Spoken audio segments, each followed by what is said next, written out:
New York, a state rich with the stories of a nation that began long before European explorers discovered its mighty rivers. A land of stunning peaks and colorful valleys, home to writers, presidents, and prisoners. It was here where a crafty inventor first brought photography to millions. And innovation harnessed a raging river to power America's first city of light. On New York soil, revolutionary soldiers fought to forge America's independence. And an elite corps of cadets still learns how to defend the country's freedom. It's here where one of America's greatest fortunes was built on the ferries that ply these waters. And daring workers keep Manhattan moving. Aerial New York tells the stories of the city's tallest spires and the hallowed ground of its fallen towers.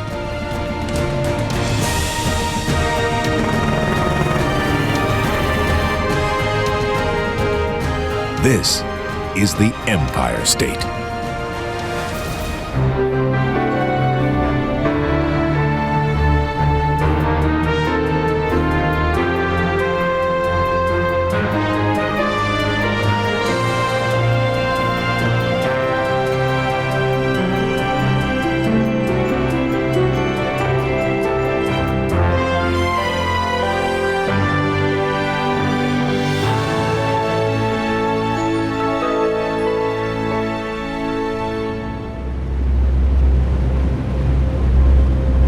The story of New York State begins with an incredible gift of nature. More than 10,000 years ago, a torrent of melting glacial ice carved through upstate New York and created Niagara Falls. Every second, 3,000 tons of water surge over the falls, making them the most powerful in North America.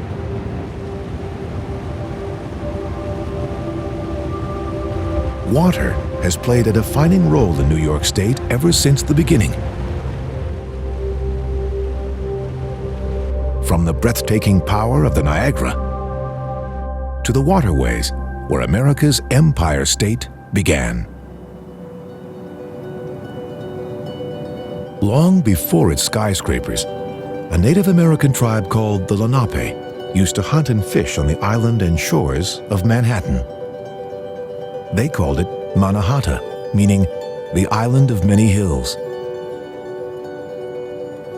It was also an island of meadows, ancient forests, black bears, and bald eagles. In 1624, the Lenape agreed to share their island with the Dutch for an exchange of goods worth 60 guilders, or what would have been about $24 at the time. But the Dutch considered it a sale and soon took control of the island. Some of the Lenape's ancient footpaths have become New York City streets, and 843 acres of their former land is now one of New York City's treasures.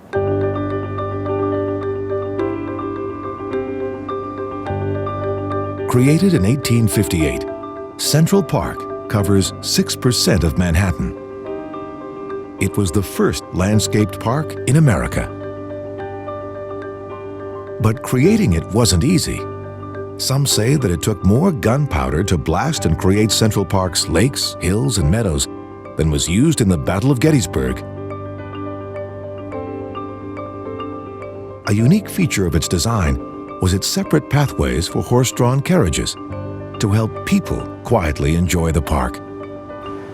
Now, bicycle rickshaws share these old carriage routes with New York City taxis. The design of the park was originally inspired by 19th century landscape paintings, but ever since, it's been an inspiration for artists themselves. Today, a work of art is rising on the roof of one of the greatest museums in the world, the Metropolitan Museum of Art. Two artists, helped by a team of rock climbers, are assembling thousands of pieces of bamboo to create a 50-foot-high sculpture called Big Bamboo. It's designed to look like a cresting wave, perched above Central Park's treetops. This urban oasis draws 25 million visitors a year. But only the lucky ones get to enjoy views of it from their windows every day. The city's first luxury apartment building lies on the park's west side. The Dakota has been the home of famous artists for decades, including dancer Rudolf Nureyev, actress Lauren Bacall, and John Lennon. When it was built in 1884, the Dakota was surrounded by undeveloped land. Now, it's flanked by taller towers, with even more spectacular views of Central Park and the city. Building higher and higher is nothing new in Manhattan. But trying to build the highest has always been a risky proposition. Many of New York's tallest skyscrapers today were built during a period of fierce competition between developers in the early 20th century. 40 Wall Street, with its distinctive copper roof, was once the tallest building in the world when it was completed in 1930, a title it held for only a few weeks. That's because Walter Chrysler was already building his own now famous skyscraper uptown at 405 Lexington Avenue. After 40 Wall Street opened its doors, Chrysler hoisted a secretly built spire onto the top of his building's Art Deco crown, topping out 40 Wall Street by 120 feet. But Chrysler's achievement was short-lived too. Less than a year later, the new, even higher Empire State Building was completed after just 14 months of construction. The Empire State Building hasn't always been the tallest structure in Manhattan, but it is again today, after what many have called the greatest tragedy in American history.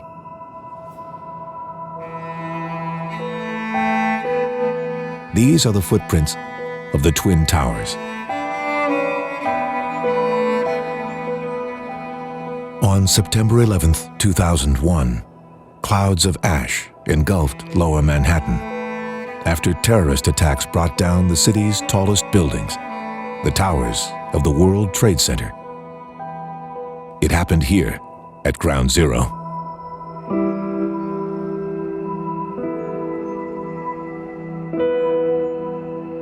Nearly 3,000 people died in the attack, including 343 firefighters. Now, the footprints of the World Trade Center are being turned into reflecting pools, memorials to those who perished.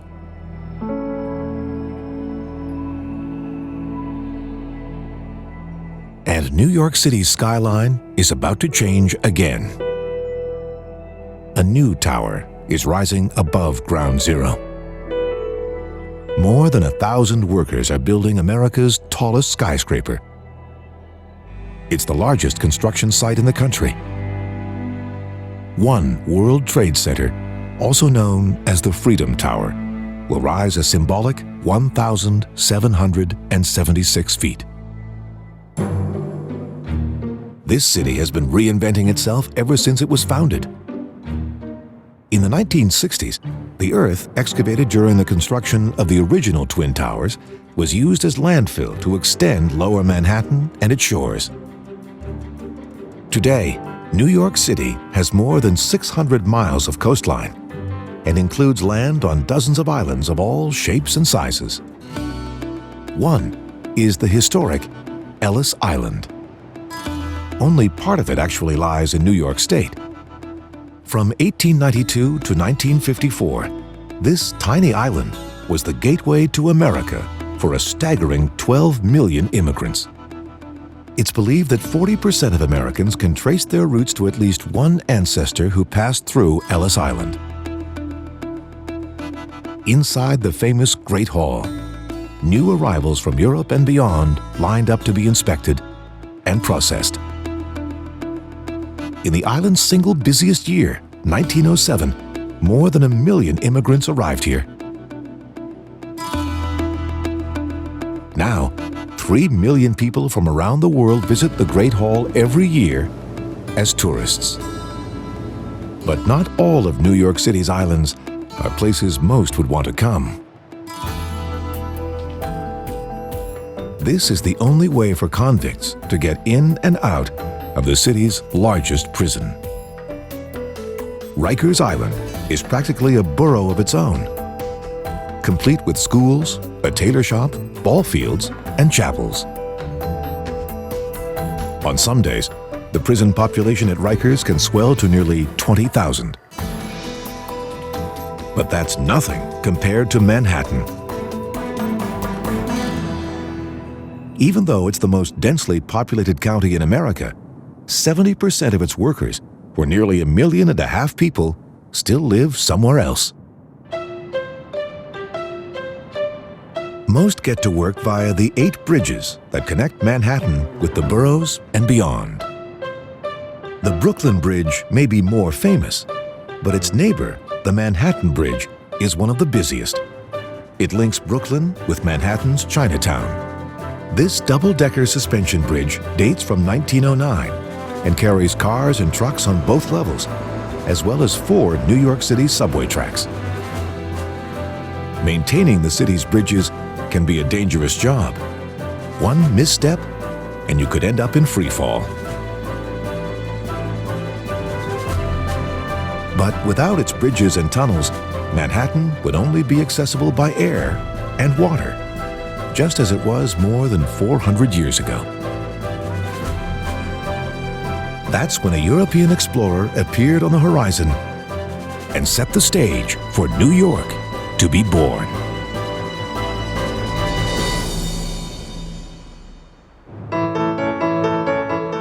New York City's Verrazano Narrows Bridge. It spans the mouth of New York Bay and links the boroughs of Staten Island and Brooklyn. The bridge is named for Italian explorer Giovanni da Verrazzano, the first known European to chart these waters. In 1524, Verrazzano arrived at the mouth of the bay, but didn't sail very far inside. 85 years later, in 1609, it was an English explorer who did. Henry Hudson was mapping new trade routes for the Dutch when he discovered the Native American island of Mannahatta. Hearing of the area's rich resources, Dutch traders quickly followed and called their new settlement New Amsterdam. But in 1664, the British conquered the area and renamed New Amsterdam, New York.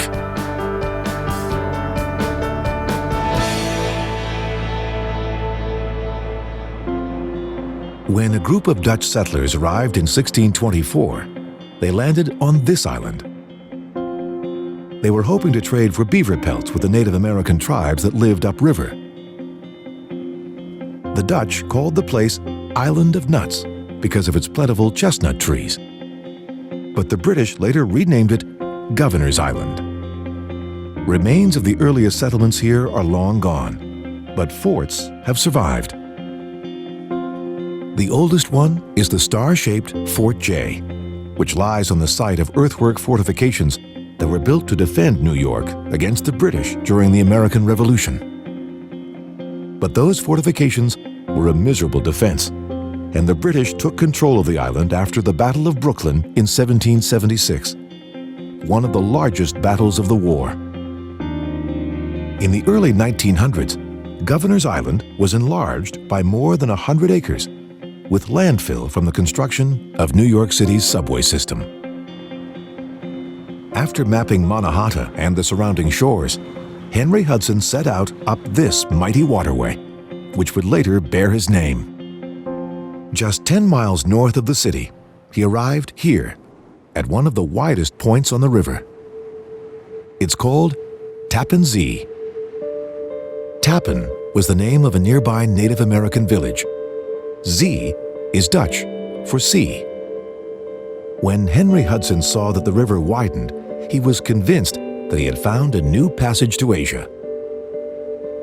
But then, the waters narrowed again just a few miles north, and Hudson's search continued. Today, A 3.1-mile-long bridge crosses Tappan Zee, linking communities on the west bank with Tarrytown to the east. It's the site of famous tales of a headless horseman and a man who slept for 100 years. Writer Washington Irving lived out the last years of his life here in Tarrytown, after having created the famous characters Ichabod Crane and Rip Van Winkle.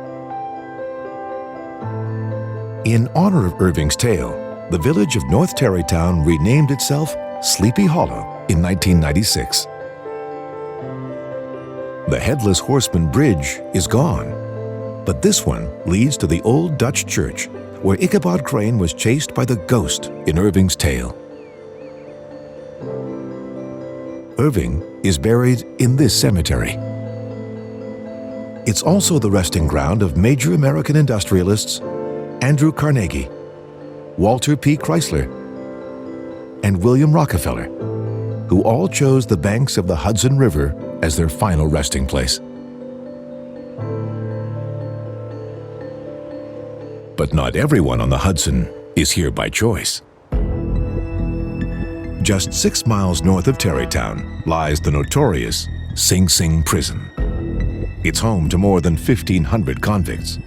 Its name comes from Sing Sing, a Native American phrase that means a place of small stones. Convict laborers built the prison's original cell block in 1825. Since then, serial killers, Russian spies, and Charles Lucky Luciano, who some called the father of organized crime, have all done time here. But Sing Sing itself has a checkered past too. Early prisoners were forced to live and labor in absolute silence, and those who broke the rules were brutally punished. It also used to be home to the state's notorious electric chair. In the 1938 film Angels with Dirty Faces, James Cagney's character, Rocky Sullivan, was executed at Sing Sing. The last real criminal to be put to death here was a 34-year-old convict named Eddie Mays in 1963. Since then, New York became one of only 16 states to ban capital punishment, though Sing Sing's reputation still inspires fear. When Henry Hudson first discovered this river, he called it the River of Mountains. Just 100 miles north of New York City lies one of the most beautiful landscapes in North America. A stunning range of peaks speckled with forests, rivers, and lakes. These are the Catskill Mountains. And they literally keep New York City alive. 100% of the city's drinking water comes from watersheds like this one. And to ensure its continued supply, the city has purchased more than 100,000 acres of land upstate, making it one of the largest landowners here. Water from lakes and streams feed into underground aqueducts that carry fresh drinking water down to the city. Many locals don't even know where these giant underground pipes lie.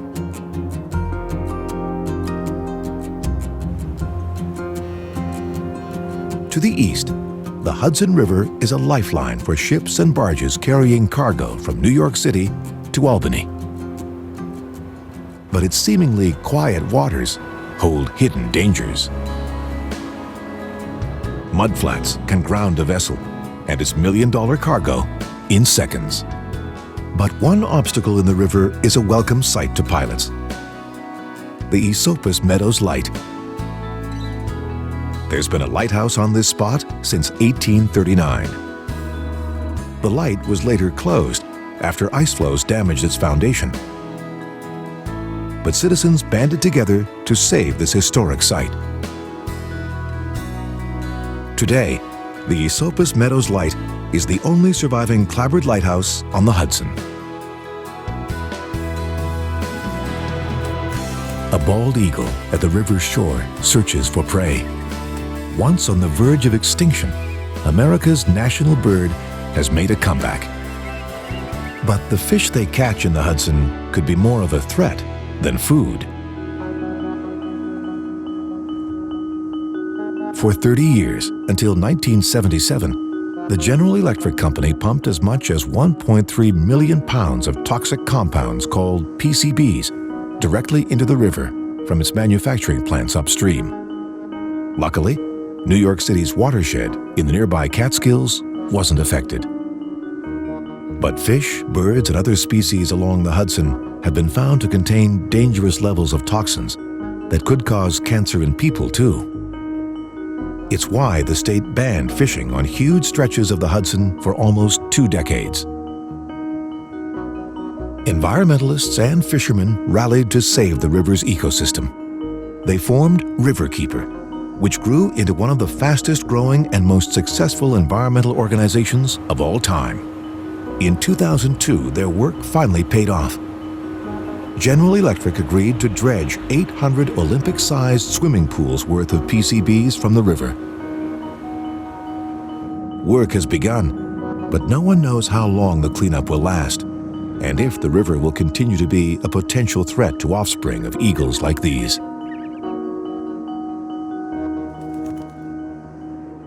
North of Sing Sing, the Black Knights of the Hudson are preparing for battle inside the oldest occupied military post in America. West Point sits high above the river, overlooking a narrow bend. George Washington once considered it to be the most strategic military site in the country. American soldiers at West Point once controlled river traffic here using a 150-foot-long iron chain strung across the river to stop ships. The West Point Military Academy was established in 1802 by President Thomas Jefferson. Cadets come from all 50 states and can only register if they agree to abide by a strict 4-point honor code. Not to lie, steal, cheat, or tolerate anyone who does. Competition is nothing new to the banks of the Hudson River. One of America's wealthiest fortunes was built on it. Frederick Vanderbilt commissioned this estate in Hyde Park in 1895 on 211 acres. But the wealth he used to build it came from a fortune first earned by his grandfather on the waters of the Hudson. It was here off Manhattan that America's once richest man, Cornelius Vanderbilt, got his start as a small-time ferry operator. He's said to have bought his first ferry with a loan of $100 in 1810, and then beat out his competitors, including his own father, one by one. By the 1840s, Vanderbilt was the largest employer in the United States, and soon bought up railroads and shipping companies that reached all the way to California. Modern ferries still ply Vanderbilt's old routes. Today, the Staten Island ferry carries 21 million passengers a year. Vanderbilt's old rail line on the Hudson is still in operation. In Vanderbilt's day, his train steamed right along the river and into the city down 10th Avenue on street-level tracks. At the time, this busy street was nicknamed Death Avenue due to the number of train-related fatalities. It's why every train traveling through the city had to be led by a man on horseback to warn residents of its approach.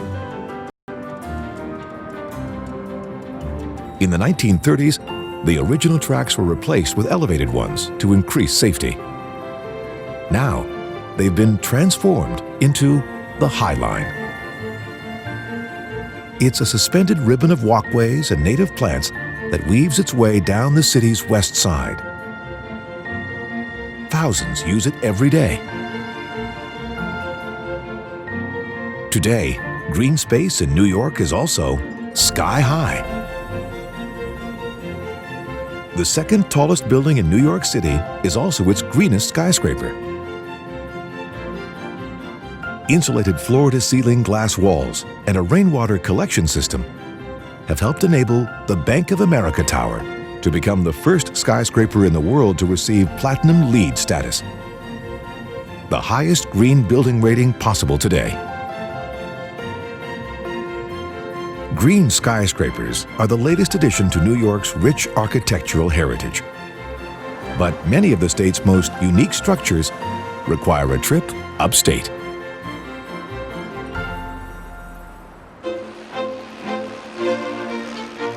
The banks of New York's Hudson River can best be explored by air.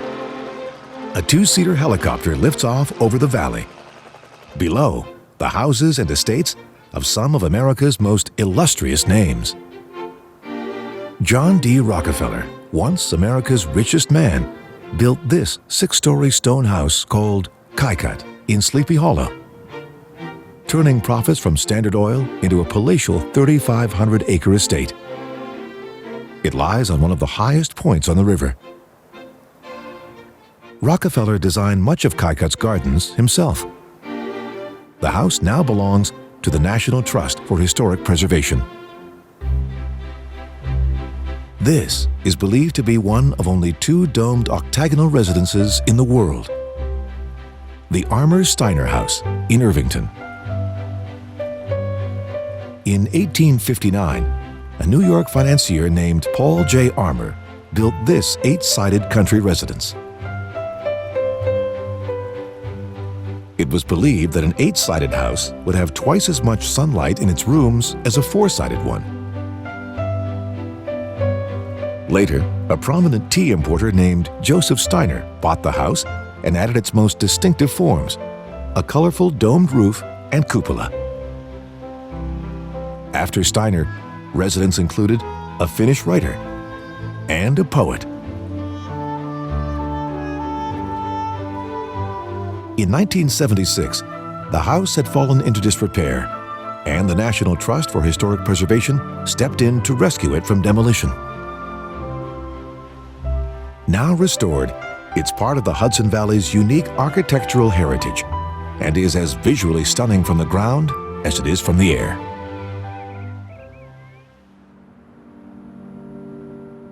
But architects aren't the only ones who have made their mark on the landscape.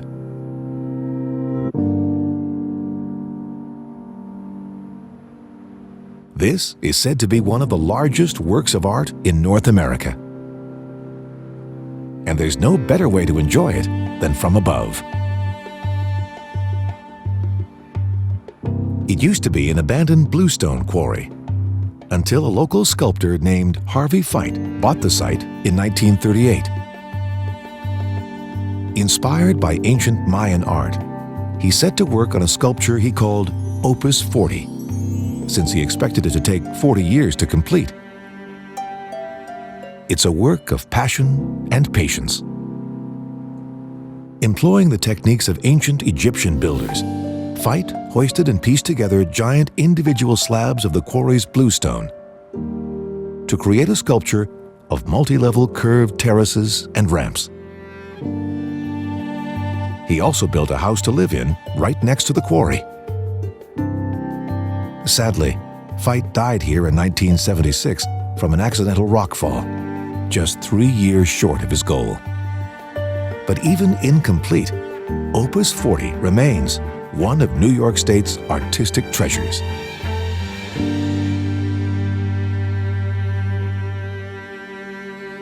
"50 miles to the southeast, another piece of the Hudson River Valley has been transformed into art space.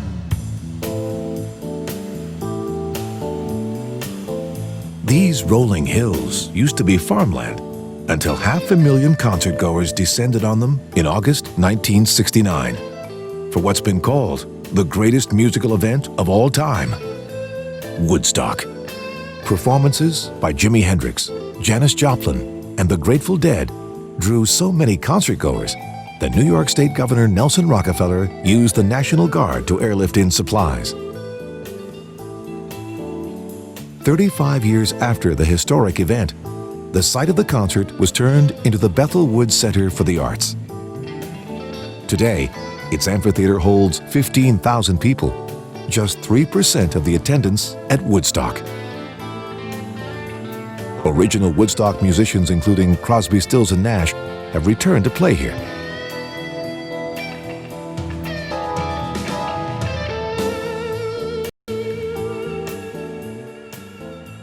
In New York State, freedom has always been hard-fought and won. Some of the most important battles in the American Revolutionary War took place on New York soil. An obelisk in the town of Victory celebrates two of the biggest. It was here in the fall of 1777 where British forces surrendered in the battles of Saratoga. Afterwards, France finally recognized the independence of America and entered the war as its ally.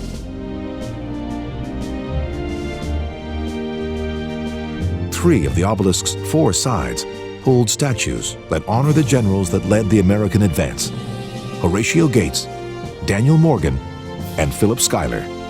Schuyler lived nearby in this farmhouse. During the war, British troops occupied the site and burned his original house to the ground. But after the war, Schuyler later salvaged what he could and rebuilt his farmhouse in just 29 days. Saratoga lies on the Hudson River, but Henry Hudson never made it this far north. His last stop was a place on the river now known as Albany, the New York State capital. Dutch fur traders first established a settlement here in 1614.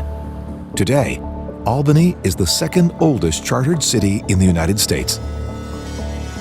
At the city center lies the Empire State Plaza, home to the more than 10,000 employees that run the state, as well as the State Library and Museum.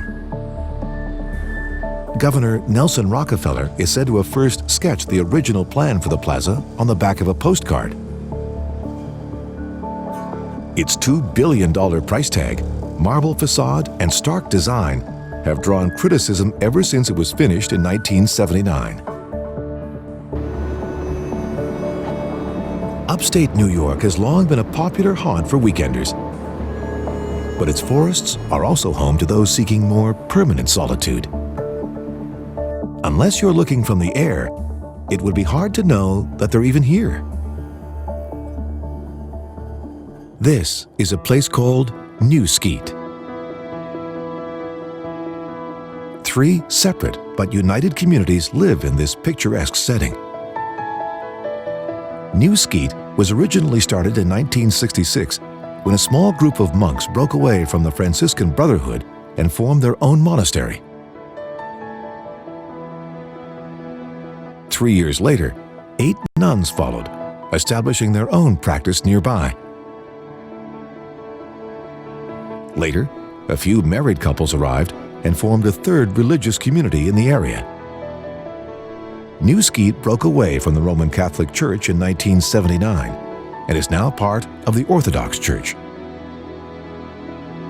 Each day revolves around intense monastic practice.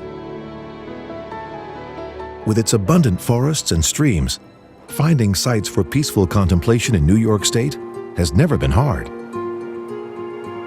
If Henry Hudson hadn't turned back at Albany in 1609 and had followed the Hudson River to its source, he would have ended up here. This is the largest area of protected wilderness in the continental United States. The Adirondack Park covers 6.1 million acres, 1/5 of New York State. It's nearly 8 times the size of California's Yosemite. Unlike most mountain ranges, the Adirondacks are not strung out in a chain. Instead, they're formed as a giant dome, 160 miles wide. This region was once flat, but 5 million years ago, giant forces from below pushed up rock and soil, creating the Adirondacks' peaks and valleys. They are almost as impenetrable today as they were 400 years ago. The Adirondack Park's lakes and streams are some of the country's hidden treasures, but one is well known around the world. Lake Placid was the site of one of the greatest events in American sports history. It was here, during the Winter Olympics in 1980, when the U.S. hockey team, made up largely of amateur players, beat the Soviets in what's been called the Miracle on Ice.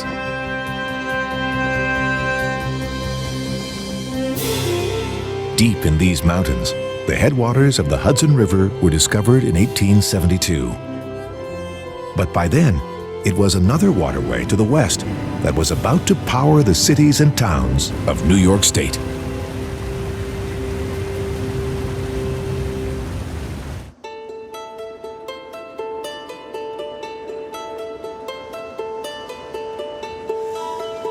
Ancient trails once crossed the Mohawk River Valley in upstate New York.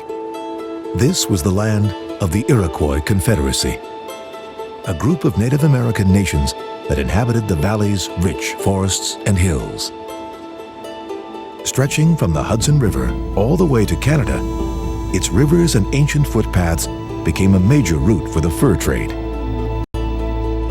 By the early 1600s, the popularity of hats made from beaver fur were driving the beaver to near extinction in Europe. Fur traders set off for the New World, which still had large numbers of beaver, especially here in upstate New York and further north in Canada. Access to the Mohawks' rivers and trails were paramount, and conflicts over trade routes flared among the tribes and between the British and French. In 1758, a British general named John Stanwix established a fort on this site in what is today Rome, New York. Fort Stanwix was built to control an important 6-mile land route connecting the Mohawk River and nearby Woods Creek. The Oneida hoped the fort would bring peace between their tribe and the pioneers. But the British abandoned Fort Stanwix just 3 years after completion. And in 1777, an American Revolutionary Force successfully defended the fort against attack by British and Iroquois troops.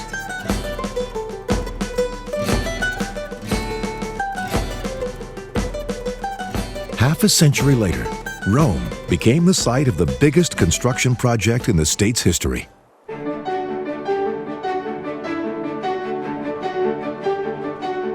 A man-made waterway that would replace the Mohawk Valley's ancient trading routes and turn former trading posts into boom towns. The 363-mile-long Erie Canal follows New York's Mohawk Valley and links the Hudson River with a string of towns to the west, all the way to the port of Buffalo on Lake Erie. Today, locks in the canal still help ships move upriver, just as they did almost 2 centuries ago. When it was finished in 1825, after 7 years of digging, cargo could travel on a single ship from New York City to America's Great Lakes, right through the state for the first time. The going is just as slow today as it was then. But the canal's route through the Mohawk Valley is as scenic as it gets, as it approaches Rochester.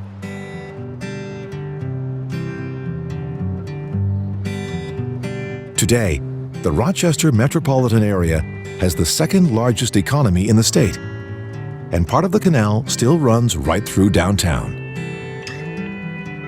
The arrival of this waterway in 1820 caused the city's population to double in just 10 years.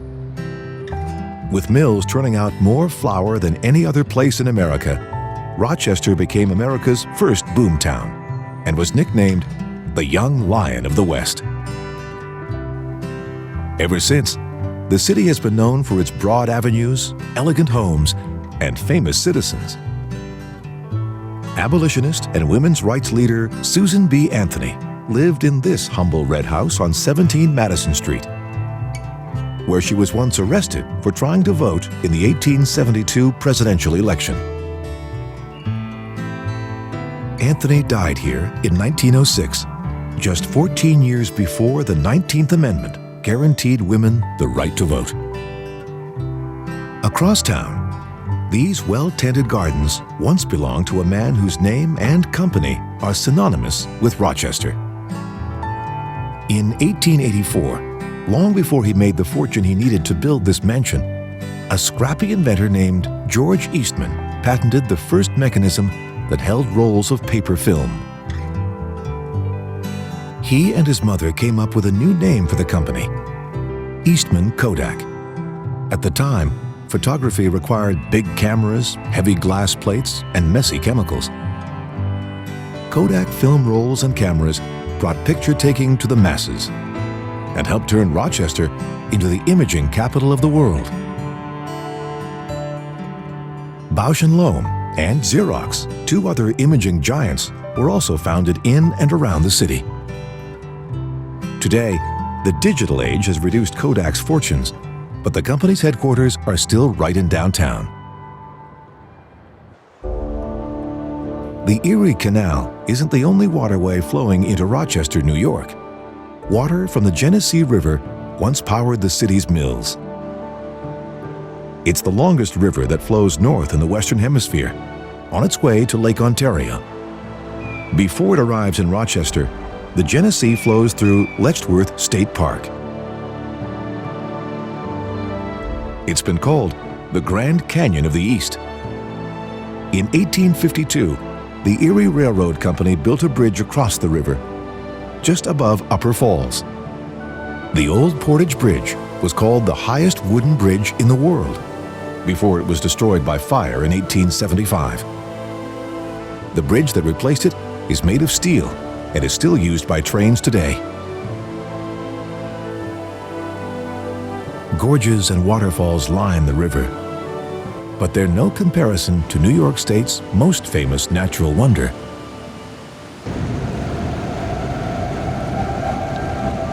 Niagara Falls. The falls straddle the border of the U.S. and Canada in the northwest corner of New York State. There are two main falls. Horseshoe Falls, which is primarily on the Canadian side of the border,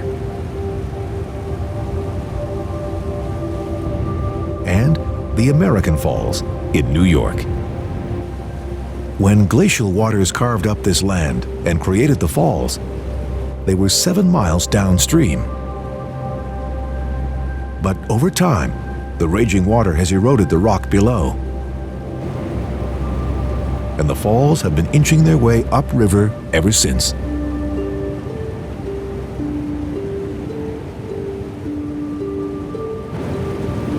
Many a daredevil has been tempted to test their power.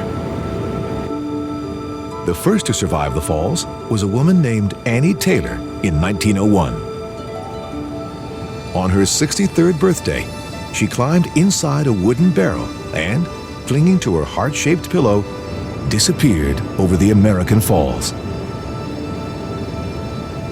Taylor managed to survive the more than 70-foot drop with just a few bruises. Others haven't been as lucky. Water from the falls generates 280 tons of force on the rocks below, enough to power 2 giant hydroelectric plants that siphon water off the river. They're the biggest generators of electricity in New York State, churning out millions of kilowatts of power that's shared between the U.S. and Canada. Harnessing power from the Niagara River is nothing new. In 1759, a Frenchman named Daniel Joncaire constructed a small canal above the falls to run his sawmill. More than a century later, new mill owners expanded the canals, and in 1881, Niagara Falls became the site of the country's first large-scale hydroelectric power station. J.P. Morgan and the Vanderbilts invested, and electric power soon lit up mills and towns all around the river. Nearby Buffalo, New York became the first city in America to have electric streetlights, earning its nickname, the City of Light. Today, Buffalo is New York State's second largest city, and most of its power still comes from Niagara Falls.